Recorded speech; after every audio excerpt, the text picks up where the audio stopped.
are real, the things that separate us, but actually don't. And one of those is historical trauma. And is anyone familiar with that concept as it relates to diversity? Okay, so can someone just tell me what historical trauma is from your understanding as it relates to this conversation about poverty and wealth and cultural competence? Things that have happened in the past to people of that color, like, that have impacted generations. Okay, so things that have happened to people in the past that impacts generations in the future. For example, like slavery. would be Okay, slavery was one of those. Okay. All right. And also, I like that. And how many people agree with that? What she offered? Or was it pretty close? Okay, cool. And also, I'd like to add to that is that historical trauma is not just something that's happened in the past. It's something that is happening currently, and if we don't break it, it will continue to happen into the future, right? And how many people have had something stolen from you, like a car or a vehicle? Anyone had a car stolen? Okay, sir, what kind of car was that? It was a Pinto. Somebody stole a Pinto. That is so funny. So what color was your Pinto? Was it baby blue? No, it was orange. It was orange, okay. So can I use that? Can I use your Pinto for this illustration? So let's say you come home from work Monday, you park your Pinto out front. What's that? It was at work. It was at, oh, you were, dang.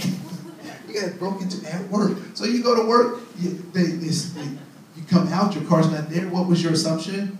Well, somebody stole my car. That somebody stole your car, right? Yep. And so what did you do after you realized that the car was stolen at work? Called the cops. So you called the cops. Other than that, got a ride home. Okay. So they got the car back in about 2 days. okay. So the cops came, took a report, and then went back. Yep. But they didn't help you get your car. No. That day, right? Okay. So he said it's a Pinto, right? So and I don't know if anybody gets that joke. So the Pinto was a car made by Ford. That was yeah, you got to be old enough to not have Similac on your breath to understand these jokes, right? So it was a compact car, and actually Ford did not do well with those little cars, right? Because they had the Fiesta that had very similar problems to the Pinto. But the problem with the Pinto was, I don't know if you've Wayne's World, the Grambler. Anyone seen that? Wayne's? Okay. All right. We get babies in here. Right? So anyway, so the Pinto was this compact car. And what the problem with the Pinto was that on collision, in a car accident, it would explode. Right? So that was the big joke about the Pinto. So you crash into a Pinto and it and so let's say Tuesday, you come back to work and your car is parked in a space. What would you do? As a matter of fact, it's in your office mate's parking space. What would you do? First thought I'd probably ask my office mate if they know my car was there. Okay, so you go up to the office mate and say, office mate, did you know my car is over there? And your office mate said, oh, you mean my new orange Pinto? And you go, what would you then say if they said that? No, this is mine. Show me if you bought my car when it was stolen. Look, man, I don't have to show you nothing. This is my car, all right? It's my car. So we're going to go like that? Yeah, we're going to go like that. Okay, I got my title. So let's go down here to motor vehicle. Let's take it straight down. Man, I ain't going nowhere with you. This is my car, and okay, no, let's go. Let's go down to motor vehicles. Let's go. Go down to motor vehicle. Okay. They showed it this title to me. Okay, so you come with your title to motor vehicles. I come as the office mate without anything, but I got the car. We stand in front of the judge. You get your paperwork to the judge. The judge asks me for paperwork, and I say, I don't have any. The judge goes, And so he looks at all the evidence, and the judge says, all right, I've made my decision. The Pinto goes to your office mate. Really? How does that make you feel? Makes me feel like we got a serious problem. It makes you feel like you got a serious problem. So how would you escalate that problem? But that's backtrack. You have to back. How'd you get my car? Okay, I'm not talking to you. I'm done. The Judge said that I can have the car. You're going to have to talk to me. Why am I going to have to talk to you? We got a problem. Because we got a problem, right? So now we're in the office. I'm coming every day in the orange Pinto. You got to catch rides, catch a cab, use the bus, and I'm driving around in this orange Pinto. How do you start feeling about me as an office mate? You're not one of my favorite people. I'm not one of your favorite people, and that's a good way to say that, right? So now we have all this animosity. What do you feel about the system that said, if you have your receipt, you're supposed to get your car, but that didn't come out? Well, then I have to go to legal measures. Right? So you go through all those legal measures and nothing happens. Now, here's the kicker. So the office mate comes up to you and says, you know what? We're having a car show in my neighborhood, and I know you know something about Pintos. Would you please come help me polish up this Pinto for this show? What do you say to your neighbor? You say, are you out of your mind? Right? Our exchange is the same exchange that Native Americans have being in this country. That everything that they had was stolen from them. And now they get to watch other people use their stuff. And then those other people say, you can hunt during this time. You can borrow the Pinto on Tuesday from 10:30 to 11:30, but don't be late. As a matter of fact, we want 10% of your casino revenues on the land that wouldn't grow anything. Right? So that historical trauma is consistently being re-victimized. And you start out hating the system, but what happens when you hold on to hate? It starts to infect you. Right? And so if I see a system that is constantly manipulating me, a system that's not benefiting me, and I have no control over the system, what do I have control over? I have control over me. And so if the system is going to kill me, you know what? I'm going to kill myself before the system does. What do we call that? Suicide. Right? And in Native communities, it is ridiculous, the number of young people who see that and the number of older people who see that as a way out rather than to living in the reality that they've been subjugated to, right? Another optical illusion is this institutional and structural racism, right? That becomes a barrier. It becomes an obstacle illusion to people doing things. So in 1863, what did we say happened? The Emancipation Proclamation, and in 1964, what happens?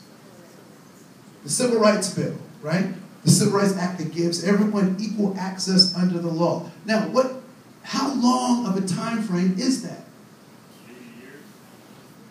It's 101 years.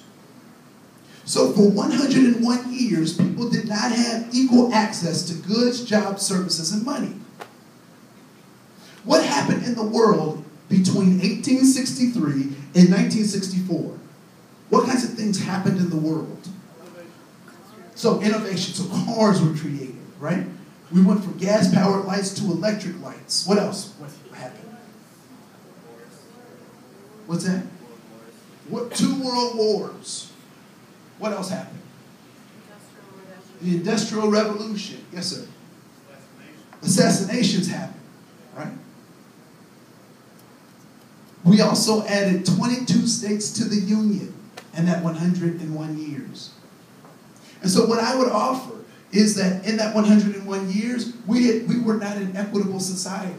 So anything that was created in that 101 years, by its definition, by its creation, is a racist institution.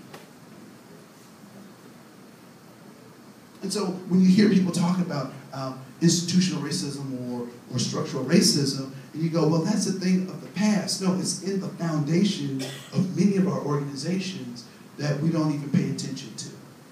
All right? And then nextly, poverty and inequality. And people love talking about poverty, but they don't like talking about inequality. Right? So poverty is something that somebody else is doing. It's your personal choice. You choose to be poor. Had you made better choices, You could have done better things. Well, that's not necessarily true, particularly given this structural racism. I'm not concerned about black people who are behind, who might be in poverty or suffering from inequity. I'm not concerned about that because I know that they're 101 years behind everybody else. Which means in 101 years, they would have caught up with everybody else. But what's the problem with that? I don't have 101 years to wait, right?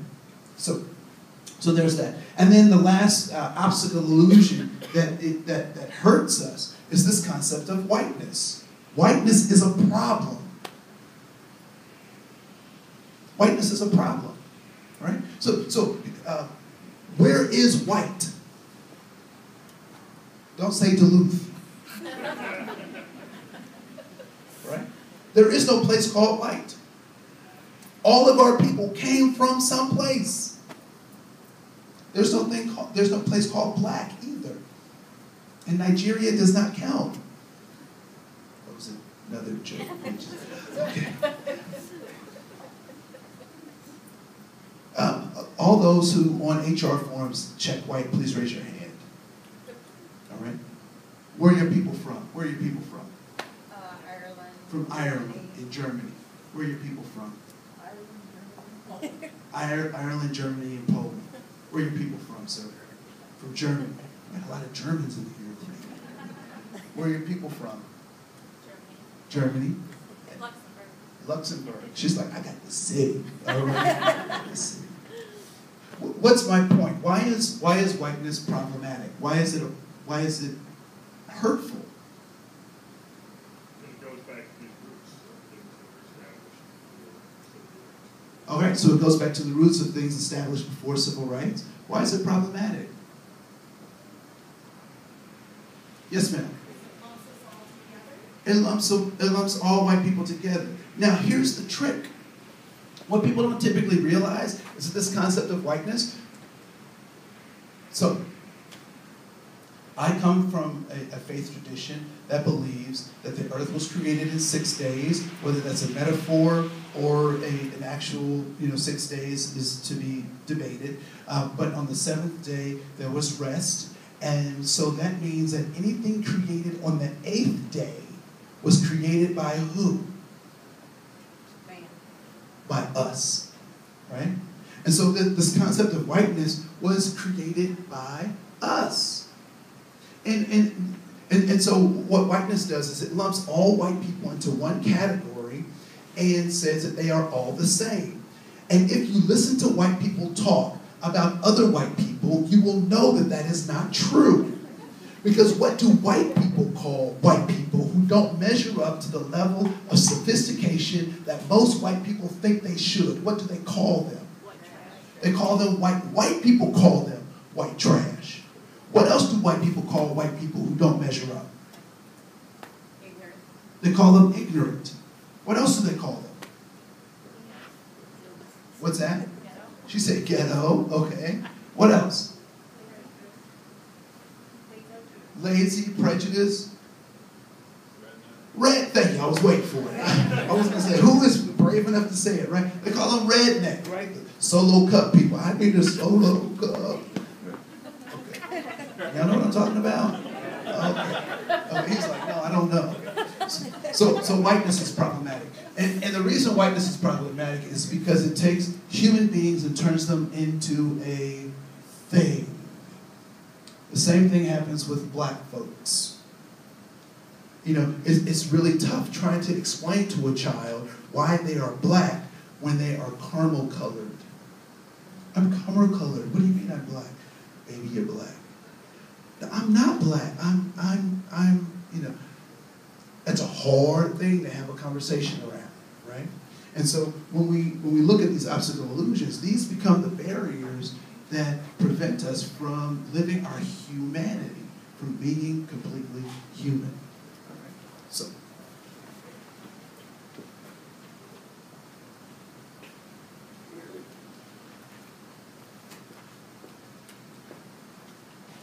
So when we start talking about this idea of poverty and wealth, we have to understand that context is extremely important. Context is extremely important.